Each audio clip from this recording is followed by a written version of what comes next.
Okay, it's rolling. Hello and welcome everybody to The Healing Truth on Columbia's Praise 95.7 FM. This is your place for contemporary, traditional, and classic gospel. We're on Facebook, YouTube, and The Healing Truth podcast on Spotify. I am Kimberly Johnson, your host, and Dr. Anthony, your co-host. Sadly, is not with me today, but he'll be back next week. But I am so excited to have my esteemed company, Dr. Jennifer Bishop. So am I doing Dr. Bishop today or Dr. Jennifer? You can do Jennifer. I love it. So this Kim and Jennifer today. I love There you it. go. So this is the place where we nurture our souls by getting to the root causes that block the flow of love in our lives. We focus on holistic healing for our mind, body, and spirit. And when we focus on holistic healing, we're talking about physical, mental, social, emotional, relational, spiritual, financial. We're wrapping it all around you today. So we're grateful that you showed up today, because I tell you every day we show up for this journey of healing, because it is a process. Some days it feels good, some days it doesn't, but remember, God is working in the midst when we feel it and even when we don't. So we are loving out loud this month. We thank God that it's Women's Empowerment Month. Yes. And I told you, I gave a shout out to the Everyday Woman. We have amazing women in history, but you are amazing. You show up every day, and we appreciate you for everything that you do as a woman. So we thank God for you. And so with this, we are intentionally embracing and extending love that God has commissioned us to live and walk it out. So loving out loud requires intentionality, which means you got to get up and you got to do something, okay, for yourself and for others. And so it's action oriented, and we show love to ourselves and to others. So we started this series, I was telling Jennifer, that we started with this cultivating and embracing, because we're going to get into love thy neighbor next week, but God always says as yourself. So there is a start with how you're loving yourself and how you're receiving that love, because what's in you, it's what's going to be extracted out and what we're going to show outwardly. Okay, so today we are moving to showing up for yourself. Come on down. Ooh, a lot of us will go to bat for a lot of people. Everybody else. And because of low self-esteem, and I like that self-doubt, we're going to talk about that, imposter syndrome, all of that hampers us from showing up for ourselves. And I know this is really going to help me, because I was thinking this week, I have been cheering folks and they have excelled and they jumped. And I feel like I'm sitting there going, come on, jump. And it's like, okay, when you going to jump? When you going to do it? So I know this is for me today. So Please, I have the pleasure of introducing this amazing woman. So Dr. Bishop is a woman's empowerment agent and leadership development powerhouse. Dr. Bishop has focused her talents on operation, business development, and marketing as an entrepreneur and a C-suite level executive. I got to find out what that is. In 2022, Dr. Bishop was appointed by President Joseph R. Biden as a commissioner to the Commission of Presidential Scholars with the U.S. Department of Education. In 2020, Dr. Bishop published her first book, Now Get Up and Go Be Great. There it is. Yes. She published the first children's book from her Enter to Learn, Exit to Lead series, Peyton's First Day, followed by the second book in the series, I Don't Know, the third book, The Neat Meat, and the newly released fourth book, Help Me Help You. Come on now. I might need to read that one too. So in October, just recently, Dr. Bishop released her highly anticipated 6th and 7th publication. Next is now Dealing with the Overdose of Doubt, and next is now The Workbook. So she embodies empowerment. She fiercely believes everyone can lead prosperous lives with the right opportunities and tools, making her an effective agent for changing futures. She's taken this passion one step further by dedicating herself to creating pathways for women and girls around the globe to unlock their greatest potential. I cannot wait to hear all of this goodness from Dr. Bishop. Happy Women's Month. Like all of that. It's all of the same. All of them. And she paid mama. Yeah. Get me started. She has a wonderful son, and she has the love of her life, her high school sweetheart, her boo, Dr. Aaron Bishop. So we thank God for allowing them extending you to us today, because I know you have a lot going on, a lot to do. So thank you so much for joining us and part of this wisdom. And it was so interesting. God always aligns things. The day before I saw you, I literally said, I need to message her, because looking at what Next is Now is about, and going back to Now Get Up and Be Great, because I read it right when it came out. I said, this is really aligned where we're going with this series and where I wanted to go next. Look at God. And then I bumped into it. I There said, you hey. go. Confirmation. I was one of the people like, hey, I got to message you. And I'm thank God that, you do so many things, but you're so gracious. Say, hey, I'm going to stop by. That's right. So everybody, we cover ourselves because we're vulnerable, we're open, and we want to cover ourselves in prayer before we start our conversation. So Lord, we thank you for this beautiful day. We thank you for your mercy and grace that are new every morning. Great is your faithfulness. We thank you for this space and this opportunity to converse concerning our mind, body, and spirits. We know that you're concerned about the things that we're concerned about, and that you're near to the brokenhearted. Thank you for the love that we've been studying, God, and we've been uncovering love, and that love covers a multitude of sin, and it also dispels fear. And we thank you for the life and the testimony of Dr. Bishop today. We pray that people experience healing through the words and the testimonies that are spoken today. And we trust you with all of our heart, and we don't lean to our own understanding. And we thank you for guiding us through this journey with clarity and direction. And so after today, we won't be the same. It only takes one word, everybody. Please remember. I know that. So amen. It takes one word. And Dr. Bishop, if you have any other scriptures, I usually like to give people, I always say you need to stand on something. Put word on word when you're going through things. And I was telling you, we were talking about this love, and it's so interesting because people were calling this week. So you mean I got to really focus on this person that did this? Because I just cut them off, whatever. Because we were talking about loving from a distance, some things you just can't jump in there because somebody, you might get attacked, you might get bitten, you might get... But I was like, isn't it hard?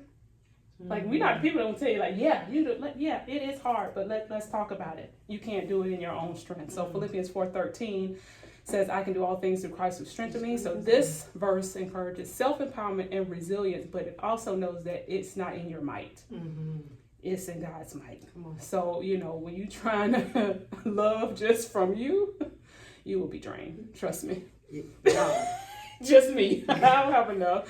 And Psalm 139:14 said, I praise you because I'm fearfully and wonderfully made. Your works are wonderful. I know that full well. So this is recognizing and appreciating one's own worth. We're going to talk about that. Your uniqueness is essential for you showing up for yourself. You've got to know who you are, and you know that through Christ. And Proverbs 19:8 says, the one who gets wisdom loves life. The one who cherishes understanding will soon prosper. So seeking wisdom and understanding can help individuals make choices that support their well-being and self-growth. And the last one, but not least, this one hurt. Galatians 6:4-5, each one should test their own actions. Then they can take pride in themselves alone without comparing themselves to someone else. For each one should carry their own load. So this verse emphasizes, hey, we got a responsibility in this walk. Let's avoid comparison. Comparison kills. You have enough. You are enough. You don't have to compare to anyone else. So we're going to talk about showing up for yourself. But first, I told Jennifer that we always recap. So we were talking about that loving through tough times, and what it produces was resilience, and it strengthens relationship. And choosing, because I tell you, it is a choice. We talk about a choice. It is you make a choice daily to love out loud, to love through pain and adversity, and to embrace love. But when you choose it in the face of adversity, it brings healing and restoration, and that transformative love that happens, or that transformation that happens, is beyond your understanding. Right. Because God just says do it, and then he has to put his super on your natural. But it will happen. Just follow, just love. So ultimately, love has the power to uplift, sustain through your darkest moments. So keep working on loving in pain and adversity, as we talked about last week. And I tell you, every week you got to do your self-check. How have you been loving yourself? So, I know you pour out a lot. Listen. So, Jennifer, how have you been embracing and cultivating that self-love? Because you got a lot to pour out, like listening to everything that you do. I know you travel, and anytime that you're pouring in people and you're empowering women and you're speaking and you're writing books, you pushed out a lot. Yeah. So how have you been feeling yourself? Are you ready for this? I'm ready. I am not. They do not pay me But HGTV Uh-huh. is my safe That's space. I have cut down trees. I have torn up bushes. I have bought new furniture. It's a place, it's something therapeutic about it. And maybe it's a manifestation of what it really is, because it's remodeling. There's some shows on there that say, no demo restoration. So it's about not tearing down or not having to build something up. Work with what you have. There's other ones, Fix It or Fabulous.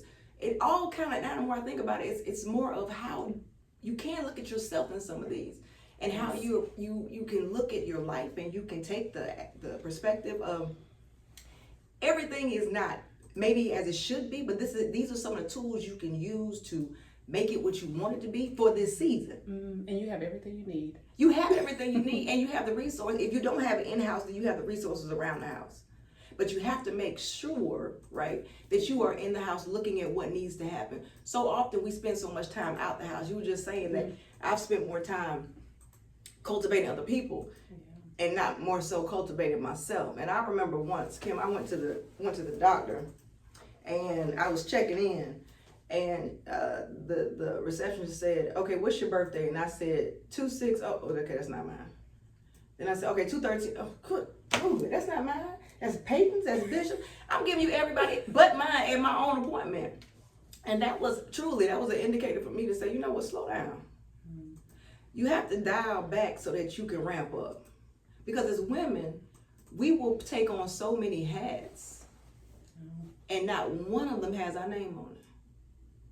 And so I have found that it is a must for me, in order to be effective in anything else, to make sure I show up for me the same way that I would show up for somebody else.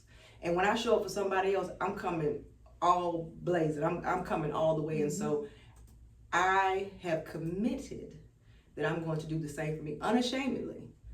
No is a complete dissertation. It's not a sin. It's a whole dissertation. Print the book. It's done. No. And I stand on it without having to add the narrative of this is why it's a no. No, it's just no.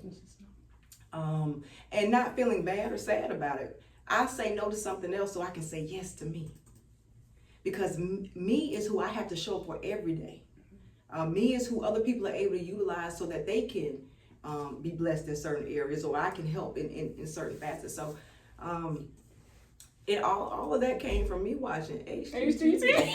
And that's something. I love it. A lot of people is HGTV. A lot of people love the cooking.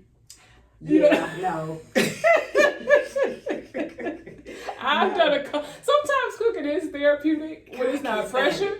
I'll do it. I remember I was watching, it was Rachel way back in the day. Yeah. I was like, oh, I would try, because it was real quick. I'm about to quick. Yeah. Real nice and quick. So Yeah. I do real quick, and it's, it's kind of therapeutic. I put on my music, and, hey, y'all know me. I put on my Afro beats, and Karen's in their kitchen and different things like that. And I told you I did get the massage, and I won't for massage. But, I was telling y'all when I went, because I run away. I put up my book, I call it Runaway. Probably shouldn't say runaway, but just unplug. Unplug, yeah. And somewhere close. Yeah. Where you just kind of shut down. And what I notice is when that happens for me, I'm able to produce more like creativity. Because you're not pressed, you're not, it's like, okay. It's clear, you can think. You can think. There's no pressures around you that are drawing your attentions in other directions. You're able to focus. I was able to do that. So I showed up for myself. I did get my massage. I'm going to do that again. Because I did engage in heavy conversation while I was getting a massage. Don't do that, y'all. Just be quiet. Just lay there, okay? Just lay there and just absorb and just relax. So that's how we've been showing. And I love how you say that. I'm saying no to things so I can say yes to the greater good, to yes to me. And that's not selfish. A lot of people think, that's some selfish. It is not selfish. Selfish is when you're always thinking about you and you're not supporting and loving and empowering others.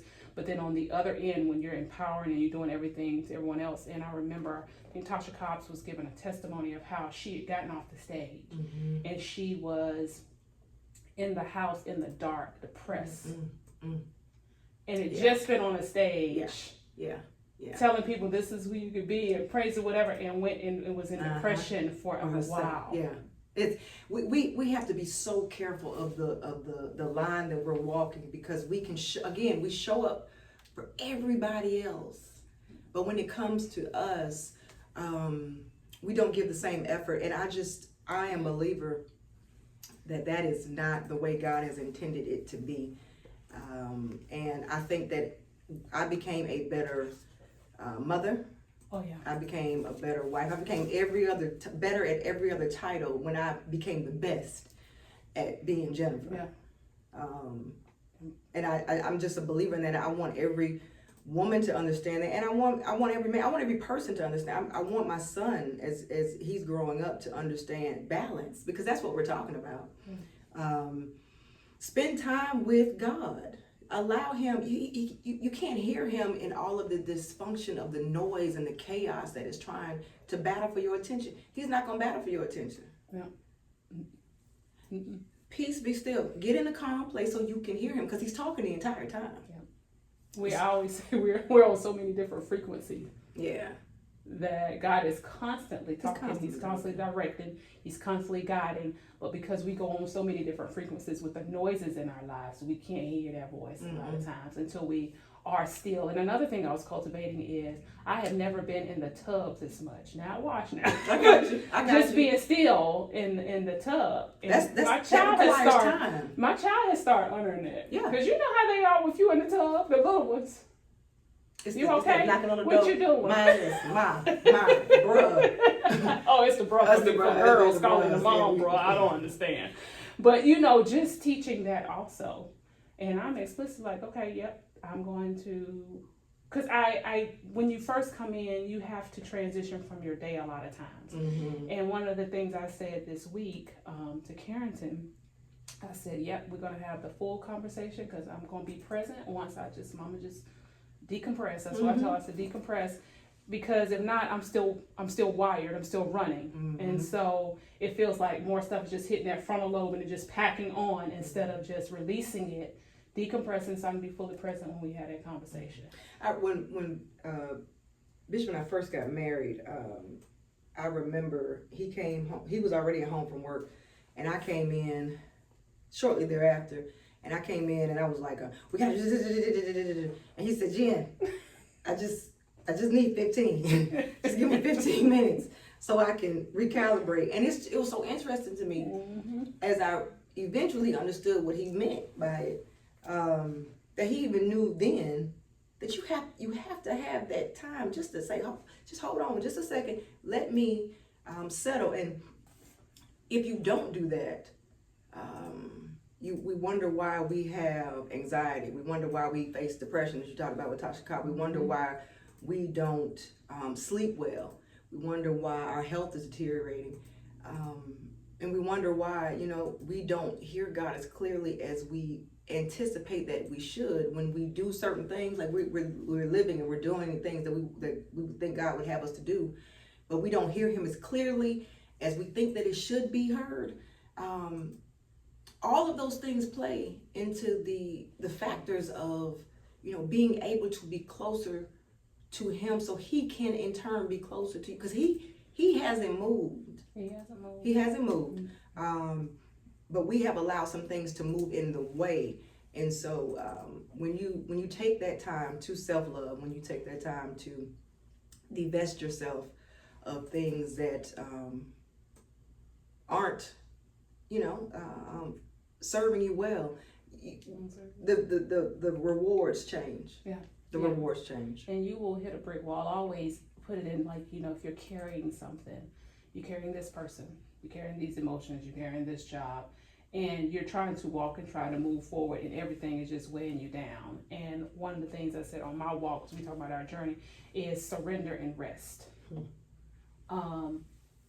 And rest oftentimes is shifting your perspective, shifting and allowing God to just do what God does and not doing busybody. Right. Because sometimes I'm a busybody. So I'm learning like, okay, get your hands off of it. Yeah. If you've prayed and you're in position or whatever, allow God to speak, because what you're doing is you're trying to be God in a situation. So that was hard for me. It's like, okay, I'm in a season of just, okay. And you know, be still. you said something about resting, and you know, Kim, I don't think a lot of us know what rest is, what it looks like, what it feels like, what it tastes like. And if we don't know, then how can we teach the generations that are coming after us? And so it behooves us to get this right so that we can pass this on. There are generational curses that we have to break, and it's not just, you know, whether it be drugs and you know, the wealth inequalities and so forth. It's also the mental, social, emotional, and spiritual health generational curses that we are passing down, and we've got to stop it. Yeah, someone was asking, they were doing a poll, they said, you know, what do you think is the most exhausting, mental or physical?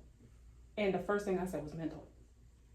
Listen, I said your body will stop for you. Your body, that mental will impact everything, and it will, you know, and we always talk about getting to the root causes, because a lot of emotional bricks, we call them emotional bricks, and that's your resentment, that's disdain, all of those things, disappointment, frustration, anger, will end up in your body, internalize it in your physical body, changing your heart rate, changing, when your heart rate is changing, your heart pumps blood, so it's changing your breathing, because it's getting oxygen in and out, and that blood is going, and it's like, okay, if the rhythms change, the flow is going to be hampered, your breathing is off, everything, your high blood pressure, you can't sleep, that's insomnia. All of these things are factors. When you're not asleep, you get up irritated. You're going through the day irritated. It's going to show up in your physical mind and body. But yeah, I am on the journey of like, what does rest look like? Yeah.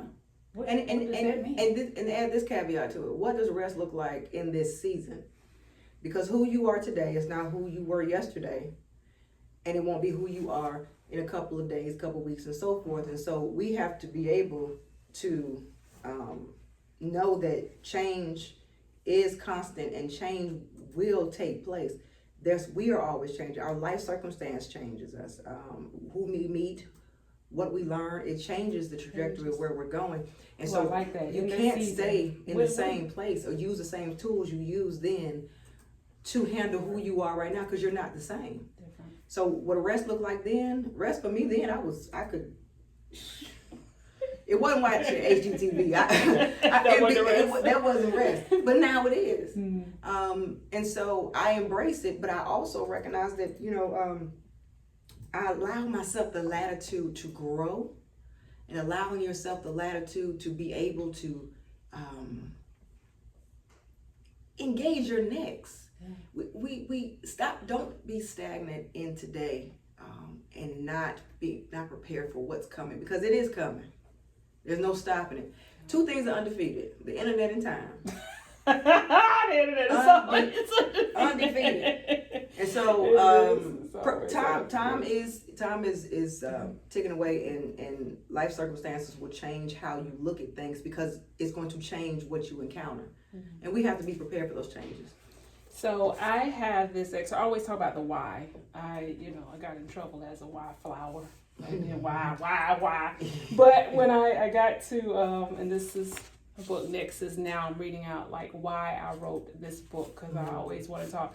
When you birth stuff like this, I want to know where it come from. Yeah. That's why. So when I read this, is in my first book now, Get Up and Go Be Great, I focused on giving inspirational and affirming thoughts on how one could get up after being knocked down. Mm-hmm. And I didn't want people to merely get up. I wanted people to do it now during their thoughts of helplessness and inferiority. Mm-hmm. I wanted people to have the audacity to get up and go be great despite what circumstances may look like, even what they may be telling themselves. Self-talk. That's it. I wanted to encourage people to realize that they may have had a momentarily slowdown, but it was not permission to stay down. Come on. Everyone has a healthy dosage of anxiety and fear. And I underline that because I said these are emotions. They happen.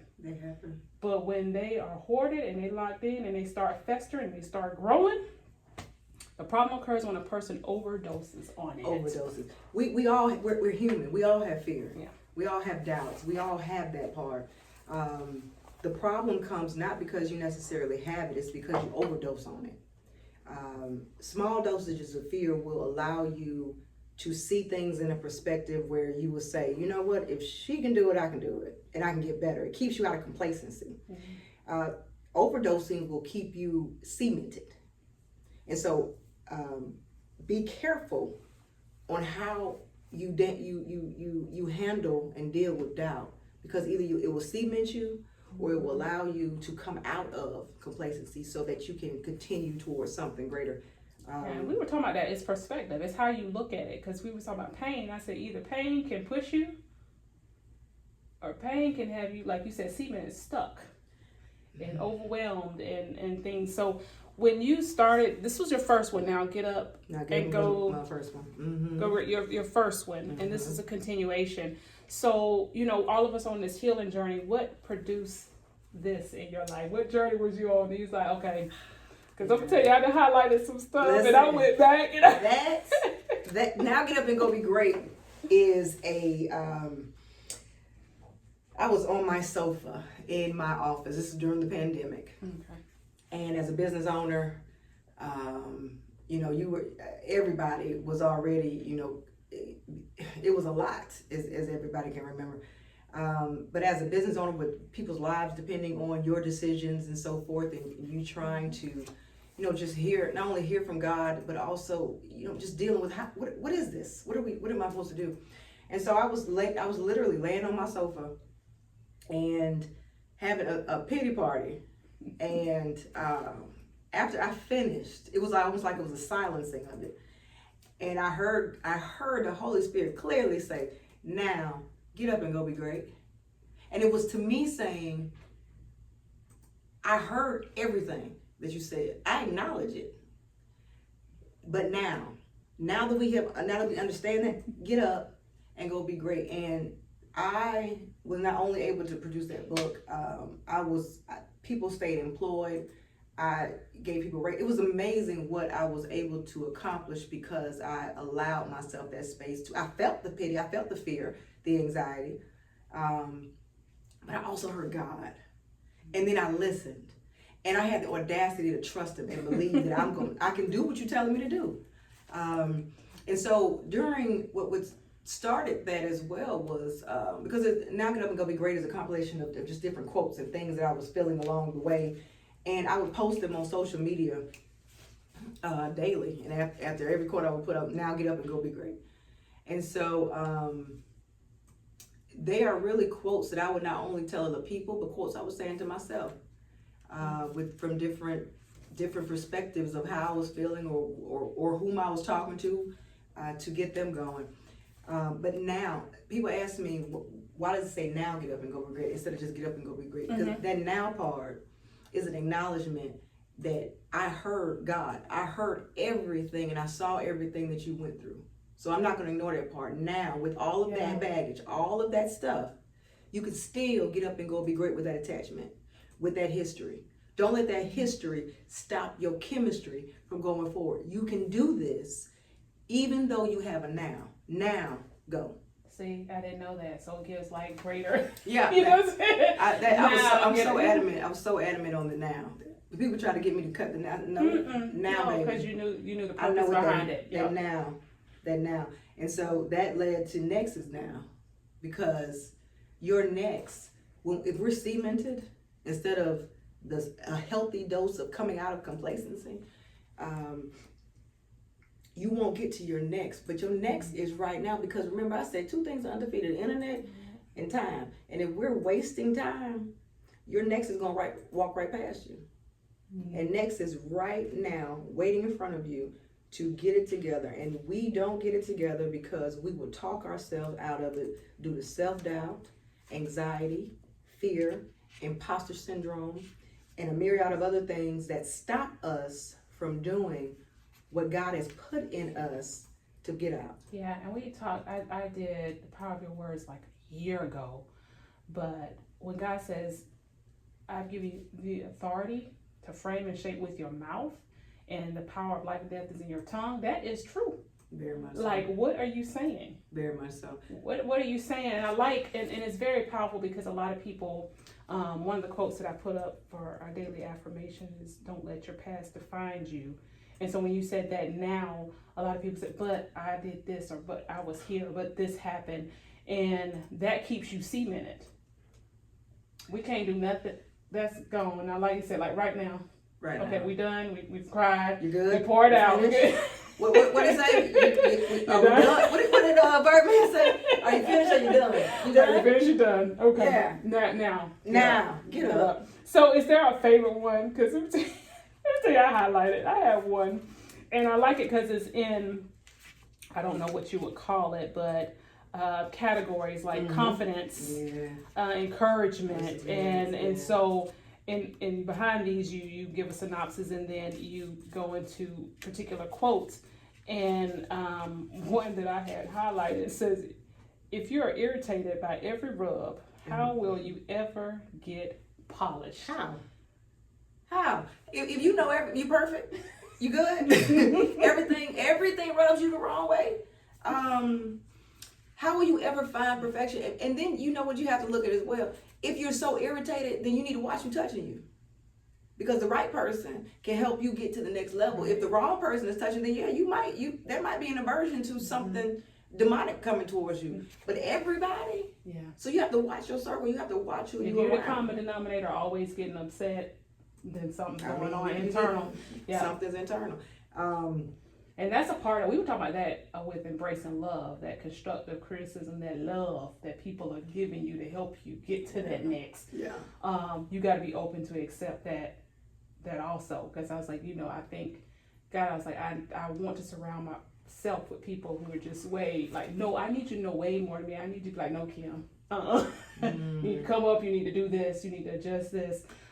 This journey has been so uncomfortable for me because I'd rather not be seen or heard. I'm a background person too. I'd rather not. rather But be. when God says something and There you then go. you just walk, like you said, I had the audacity to trust Him. I had the audacity. Now where it's going, I don't know. God got But it. That's my phrase. God I know, got it. yeah. If He says I'm the author and the finisher, means I already know. So if I already told you, then that means I have a way. You don't have to worry about it. I remember when my husband was initially. So when my husband came home and said, "Jennifer, I got the call," and I said, "From who?"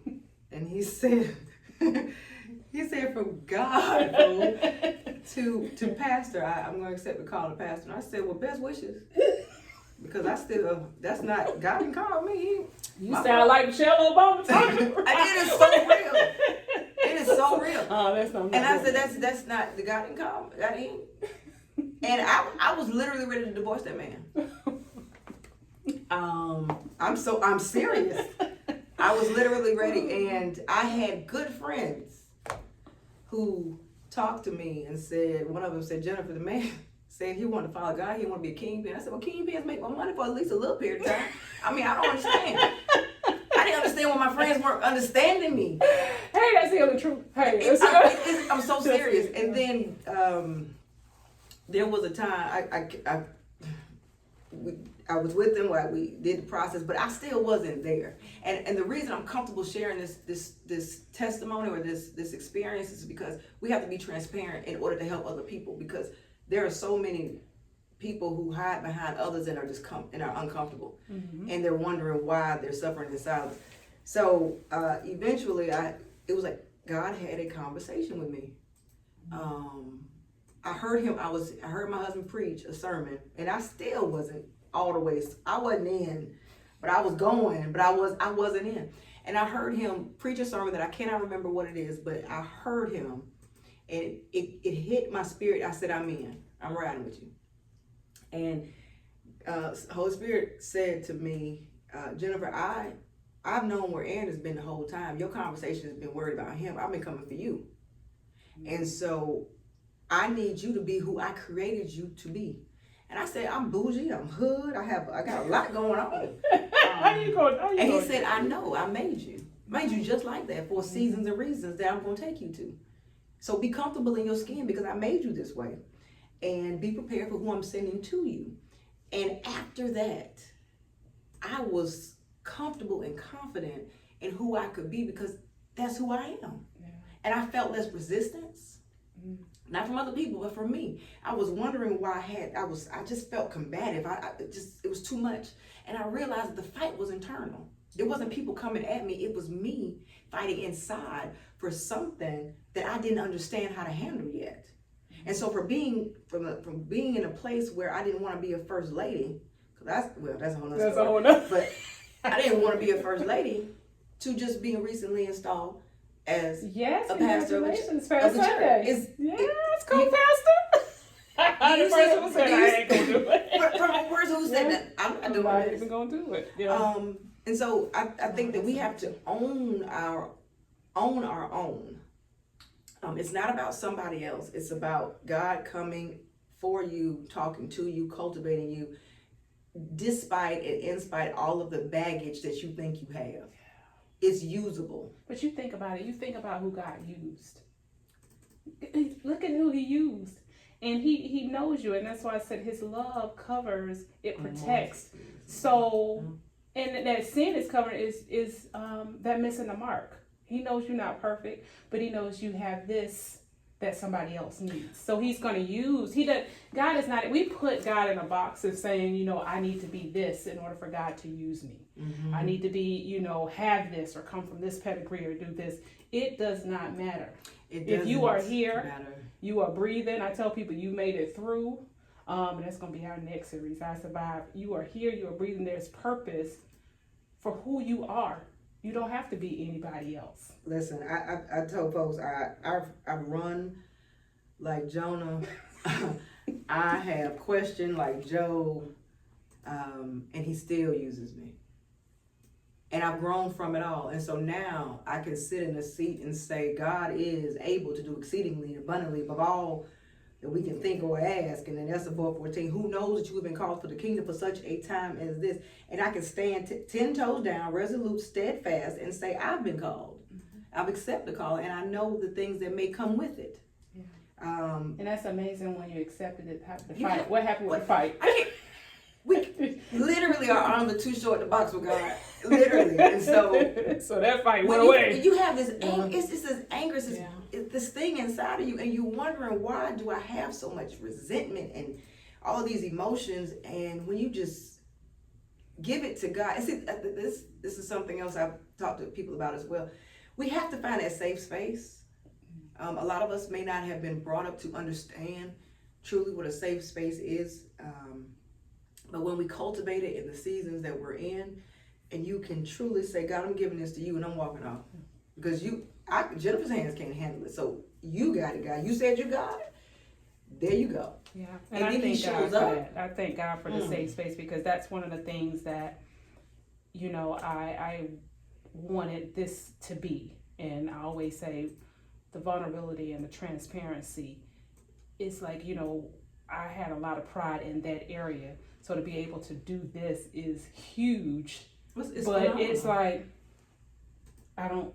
when I say I don't care about the image of a thing. Mm-hmm. When we're being vulnerable and transparent, well, why would you say that? Or why you say that? You should, we've been taught, take that to your grave, or don't say that, or don't mention that. No one should know that. Yes, people need to know that, because that brings freedom. It does. And the testimony. So thank you for sharing that, because a lot of people will hoard things like that, and they're still battling. And that's a problem. And it really is. It's a war. It's a problem. And we're not winning the war. So I am a person that believes that we should, on the journey of how you get to a place of peace, because what I will do at all costs is protect my child, my husband, and my peace. Mm-hmm. And my peace may come before those two. But my peace is paramount. And I got to that place because I know what it's like to not have it. Yeah. And once I experience peace, I'm not leaving it. I'm not going to leave it. And so it will change the thoughts that you have. It will change the people that you surround yourself with. It will even stop you from talking about you. There's a lyric from that I think it's in the Beautiful Ones that Prince says, and my husband and I will use this when we talk about, we talk to people who are about to get married or in relationships, what have you. It says, would you run to me if somebody hurts you, even if that somebody was me? Would you run to me if somebody hurts you, even if that somebody was me? And when I heard it and I thought about it, I also thought about, God is asking the same thing. You may not understand everything I do to you. You may not, my husband and I lost our daughter, did not understand how he and I do everything. We preach your word, we minister to your people. How did you come for us? Mm-hmm. And there was a woman who said, Jennifer, if I know you're a woman of faith, because we talk about God. I said, yes. And she said, if God told you why, would the answer be sufficient? And I said, no. She said, stop asking and trust him. He's the same God that gave you that beautiful boy. He's the same God that gave you a beautiful man. It's the same God. His reasons you won't understand. And it's not for you to understand. Just trust him.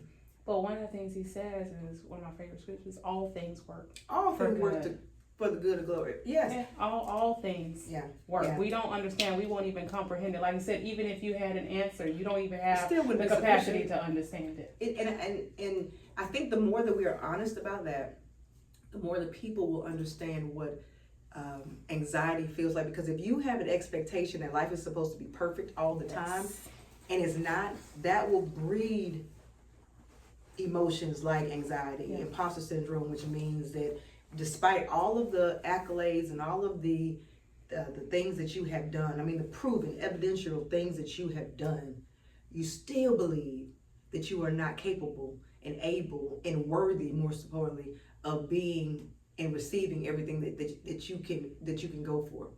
That is not of God. That's not of God. That's not of God. So we have to build that trust with him, regardless of what we have gone through, so that we can know when you can tell where he is and you can tell where he's not. Yeah, and with that love, we based a lot of this on Corinthians 13. I said, once you really read, I've been literally reading it every day. Mm-hmm. And it said, it perseveres, it protects. If God is love, and he's saying that is the attributes of love, that's what he does. That's what he does. He covers, he protects. You know, he's always there. Mm-hmm. So he perseveres for us, even when we everywhere else, when we're not listening, when we're not tuned in. He is always there. So, you know, thank you for that vulnerability. That blessed y'all's soul. Mm-hmm. So showing up is one thing. When we talk about anxiety, showing up for myself is something that I did this morning. You will have a thought, a whole thought, and you gone. Ain't none of that happened. Like this, okay, so this, and what if this, and what if this? And I stopped. I literally said at the red light, I said, Kim, has any of that happened? Mm-hmm.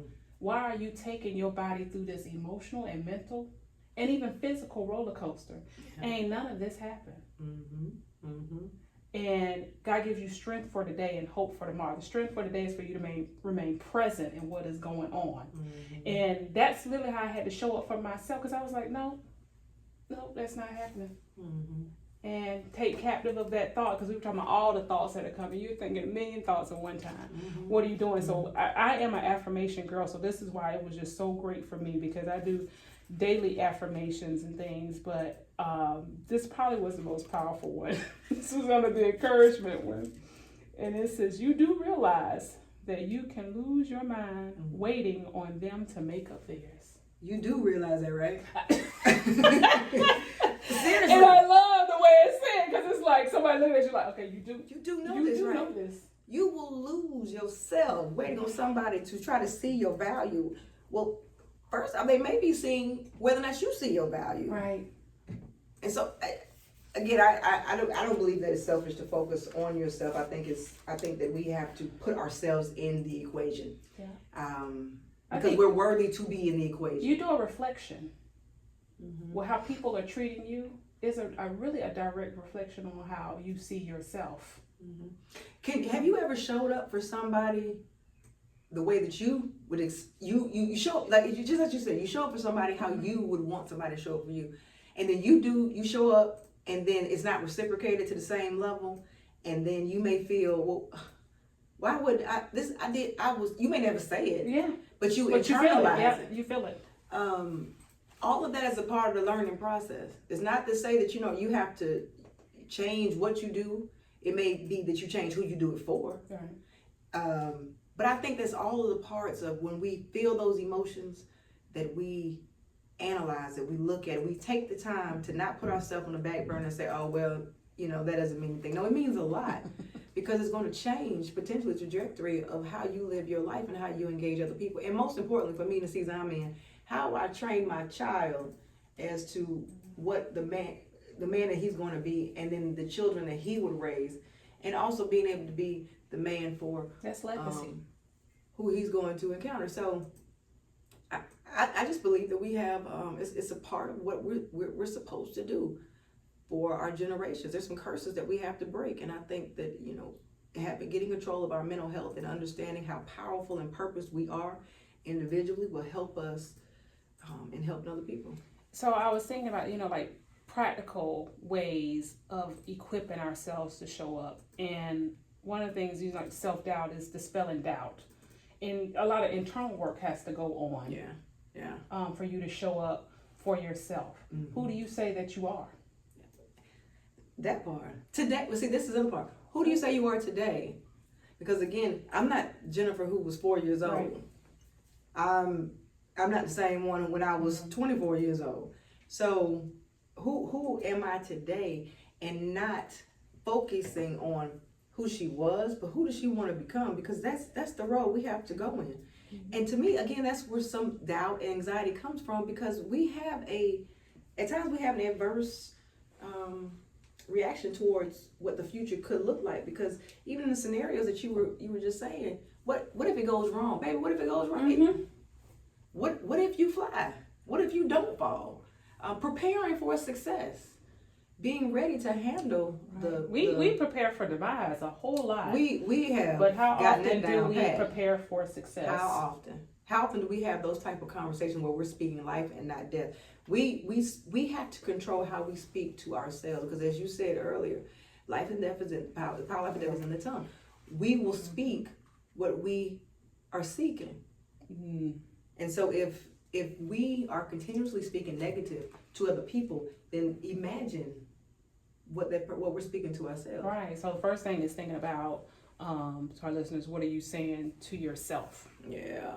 How do you talk to yourself? How do you talk to yourself? I've told myself. We allow a lot of people to talk to us about us, and that's bored of the past or whatever. Somebody put you in a box and said you're this and you're that.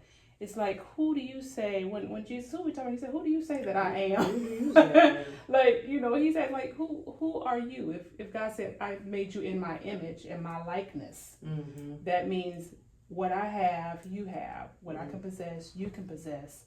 So you have the choice. And we always talk about choices. You have the choice of what to speak and that thought pattern, that thought process. Yeah. So how are you shifting to the greatness? What are you saying, what you're saying, and what you're thinking? Really, when there's that self-esteem coming, that's how people, and I've heard people talk about that when they start shifting, like doing affirmations, change like that, it's the reflection of what they're getting back is totally different. Because you don't understand. The sowing and reaping principle goes for everything. If somebody were to talk to you the way that you have probably talked to yourself, you'd be ready to fight somebody. Oh, yeah. Right? And so I think that it behooves us to watch how we talk to ourselves.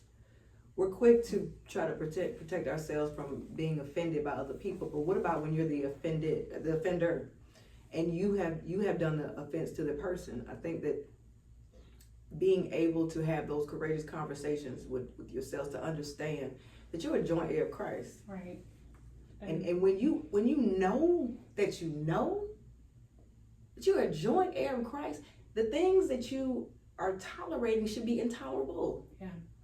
And I'm gonna say, stop saying what you don't want. That always gravitates you. Well, again, Kim, we can say what we don't want, but can you say what you do want? Yeah, we never turn it. It's like asking for, what do you go to dinner? Somebody, he'll say, what do you want for dinner? Well, I don't want this and I don't want that. Well, I didn't ask you that one. I asked you, what do you want? And when you can't articulate what you do want, then you haven't spent time trying to figure out, what do you like? So again, we cannot navigate from the part that you have to spend time with yourself. Yeah, I like that, figure those figuring things out out. what you got, what are you saying to yourself, and then figure out what a lot of people do not know. Basically, we it's haven't things like spent what you time. like. We haven't spent Which- time with ourselves to What do say, I this is like? what I like. This is what I enjoy. We focus on, this is what I don't like. This is who I don't like. This is what I don't want to do. Well, okay, good. Got it. Now, what do you want to do? How do you, what makes you happy? What does happiness look like? What is joy to you? What is peace? What is tranquility? What is love? What are those things? Because if we switch the narrative from speaking negatively, which is where anxiety, self-doubt, imposter syndrome live, then we can go towards the positivity of the love, peace, and serenity that we're all seeking. That's where joy resides. And you have to decide and make a decision, where do you want to reside? So I really, because we're talking about the negativity and shifting, and when you start speaking, and that's why I always say, quotes, affirmation, reading. That's why I always give you scriptures, because you need things to stand on. Because a lot of times I'll feel when I'm feeling some kind of way, because I have quoted so much, because I have read, I've spent time, like you said, I've spent time, and I've dived in, it immediately come up. Mm-hmm. And contradicting that negative thought. Mm-hmm. And then we always talk about becoming aware of where you are. Mm-hmm. That's one of the things we said, one of the most powerful things is knowing exactly where you are. That's good. And how to deal with it. That's good. And it's not condemnation, that's love. Mm-hmm. Because you need to bring it to the forefront so we can deal with it. Because what what we don't deal with is going to deal with you. Mm-hmm. And it ain't gonna be a good deal. We wrapped up. True. So when people are stifled there and we're trying to shift to the greatness, I want you to talk about the imposter syndrome because it was self-doubt and imposter syndrome, right? Huge. And the next is now. Mm-hmm. And I've heard a little bit of imposter syndrome, but really from the root of what you're talking about, what does that come from with the next is now, the imposter syndrome? Imposter syndrome is a child of anxiety and self-doubt. It is, again, people who have achieved monumental things and still have this seed, this thought that there still aren't enough. Regardless of what you have done, what you're on the trajectory of doing, you still believe that you are not worthy. It's a phrase that's a new phenomenon, but it's starting to go into the area of people who have achieved. Michelle Obama has imposter syndrome. Asia Wilson has said she's had imposter syndrome. A lot of people have had it. Those people who, Harriet Tubman had imposter. A lot of people have experienced it and did not know what it was. Yeah. And so for some to be able to label and say, this is what it is, so I know how to deal with it, has been, what the benefit of knowing the name for it. But we still have to work on it. We still have to deal with it. And again, it is a child of having self-doubt, not thinking that you're good enough, that you're worthy enough. We know too much about ourselves. And because we know everything, I know everything about Jenna, then I will use everything against her when she's thinking that she can do something greater. And so we have to learn to put ourselves in check. Yeah. Forgive ourselves. But you have to participate in the process of being able to propel yourself towards your future. And that means forgiving you, healing you, so that you can move to the next part. And so that's why, even with Next is Now, the actual book, I created a workbook because you have to have steps to get towards it. We can talk about the problem, but where's the solution? Yeah. And some things that people use to help with doubt is, one, changing who you may be around. Maybe your circle of influencers are not influencing you in the right direction. A lot of people may journal. You sleep. Changing habits. Those things, but it all comes from you figuring out who you are, why you're doing the things you're doing, and again, where does your happiness come from? Asking yourself those important qualitative questions that will get you to the results that will change what your life is like.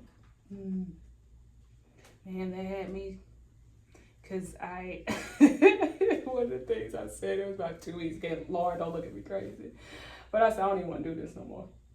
I said, because this is hitting hard. We talk about, condemnation, and, we say love ourselves. I tell you all the time, we don't live in condemnations or whatever.